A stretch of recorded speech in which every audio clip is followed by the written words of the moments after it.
Қайырлы күн достар, қайырлы күн менің көрермендерім, өте ғажап әсерде отырмын.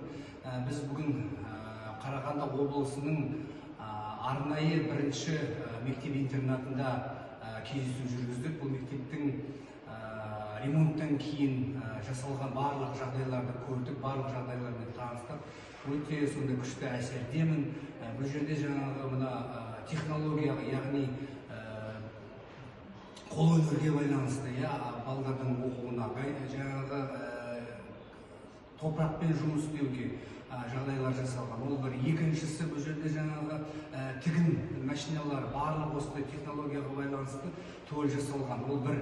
Екіншісі, мына көз көрмейтін адамдарға арнайы жаңағы тифло кабинет жасалған. Ол жерде барлық мына соңғы технологиядағы көз көрмейтін азаматтарға арналған арнайы жаңағы технология бар. Ол мысалы Сара деген, жаңағы суретті түсіріп алып оқытатын кітап, өз бетінше оқи алатын кітап. Одан кейін Клирес деген жаңағы тоже арнайы құралға оқуға мүмкіндік беретін.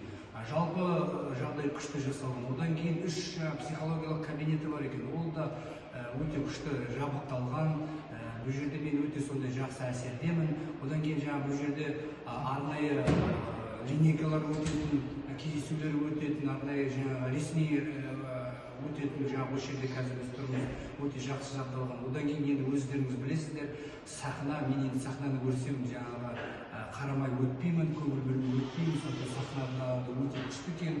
Бұл жерде өздеріңіз білесіздер, жалпы көз көрмейтін азаматтарға өнер деген, оның ішінде жаңағы домбыра, баян болсын, басқа да аспаптар болсын, басқа да жаңағы театрлық қойылымдар болсын, барлығы осы жерде жасалған. Сондықтан мен өте білім алуға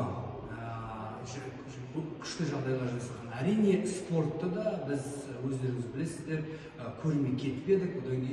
Содан кейін жаңағы спорттың голбол түрі, одан кейін спорттың шахмат, шашки, тоғызқұмалақ түгел өздерінің бөлек жаңағы бөлмелері бар екен. Одан кейін енді жаңадан қазір дамып келе жатқан шоудаун спорт түрі, жаңағы стөл теннисі деп аталады, соңында бөлік жасалған екен. Енді мен ойлаймын, бұл жердегі бұдан былай енді келетін қазіргі оқып жатқан оқушылар жақсы өнер көрсетеді деп, жақсы білім көрсетеді деп сенімдемін. Барлық жағдай жасалған. Сондықтан егер де Қарағанды облысының мүгедектігі бар, көз жанарынан мүгедектігі азаматтар, оқушылар болса, осы жерге келіңіздер, оқыңыздар, барлық жағдайлар жасалған. Уважаемые друзья, я очень